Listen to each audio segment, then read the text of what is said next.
మన అమ్మలు మన చెల్లెళ్ళ యొక్క నుదుటి సింధూరాన్ని ఈరోజు తుడిచివేసి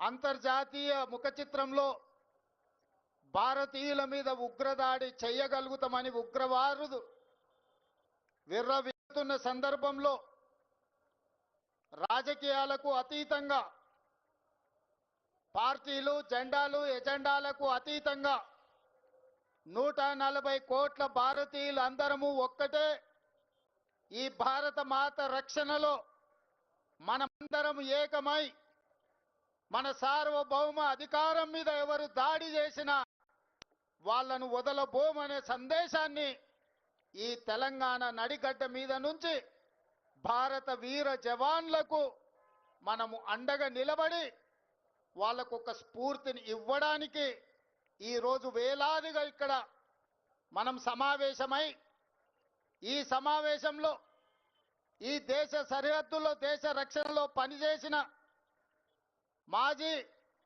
ఆర్మీ అధికారులు ఈ రాష్ట్ర పోలీస్ వ్యవస్థలో శాంతి భద్రతలను కాపాడుతున్న పోలీసు అధికారులు ఈ రాష్ట్రాన్ని నడిపిస్తున్న సచివాలయ ఉద్యోగులు ఈ రాష్ట్ర ప్రజలందరూ ఈరోజు మన వీర జవాన్లకు అండగా నిలబడడానికి ఇక్కడికి విచ్చేసినందుకు మనస్ఫూర్తిగా మిమ్మల్ని అందరినీ అభినందిస్తున్నా.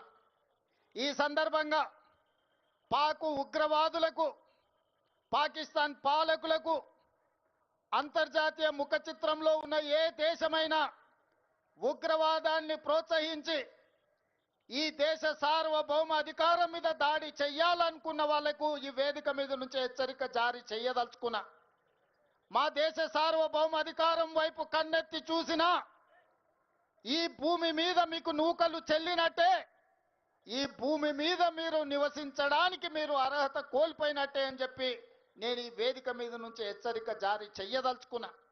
ఎన్నికలు వచ్చినప్పుడు రాజకీయాలు ఉండొచ్చు, ఎన్నికల సందర్భంగా భిన్న సిద్ధాంతాలు ఉండొచ్చు. మా నాయకుడు మల్లికార్జున్ ఖర్గే గారు, ప్రధాన ప్రతిపక్ష నాయకుడు రాహుల్ గాంధీ గారు ఈ దేశ ప్రధానమంత్రిని కలిసి సంపూర్ణంగా మేము అండగా నిలబడతాం, ఉగ్రవాదుల యొక్క పీచ మణిచివేయండి అని చెప్పి మద్దతు ఇచ్చిండ్రు. ఇది భారతీయుల యొక్క స్ఫూర్తి. ఆనాడు బ్రిటిష్ వాళ్ళ నుంచి శాంతి ద్వారానే యుద్ధం గెలిచి ఈ దేశానికే కాదు పాకిస్తాన్కి కూడా ఈరోజు స్వతంత్రం వచ్చిందంటే, స్వేచ్ఛ వాయువులు పీల్చుకుంటున్నారంటే అమరుడైన మహాత్మా గాంధీ శాంతియుత పోరాటం వల్లనే భారతదేశానికే కాదు ఈరోజు స్వేచ్ఛను అనుభవిస్తున్న పాకిస్తాన్ కూడా స్వతంత్రం ఇప్పించింది అమరుడైన మహాత్మా గాంధీ. ఆ మహాత్మా గాంధీ శాంతి సిద్ధాంతాన్ని పుణికిపుచ్చుకున్న భారతీయులు 140 కోట్ల మంది ప్రపంచంలో శాంతిని కోరుకుంటూ శాంతిని నెలకొల్పుతూ అభివృద్ధి పదం వైపు ఈ దేశాన్ని నడిపించి ప్రపంచ దేశాలలోనే ఒక గొప్ప దేశంగా, ఒక గొప్ప స్ఫూర్తినిచ్చే దేశంగా నిలబెట్టాలని మేము అనుకుంటున్నాం. కానీ మా శాంతి స్వరూపాన్ని, మా శాంతి యొక్క ఆకాంక్షను మా చేతగాని తనంగా ఎవరైనా భావించి మా భూభాగంలో కాలు మోపి మా ఆడబిడ్డల నుదుటి సింధూరాన్ని తుడిచివేయాలనుకుంటే ఆపరేషన్ సింధూరే మీకు సమాధానం. ఆపరేషన్ సింధూర్ ద్వారా మిమ్మల్ని నేలమట్టం చేసే శక్తి మా వీర జవానులకు ఉన్నది. ఆ వీర జవానులకు 140 కోట్ల భారతీయులు అండదండగా నిలబడతారని ఈ సమావేశం ద్వారా మేము సందేశాన్ని పంపించదలుచుకున్నాం. భాయ్ బహనో, ఇస్ దే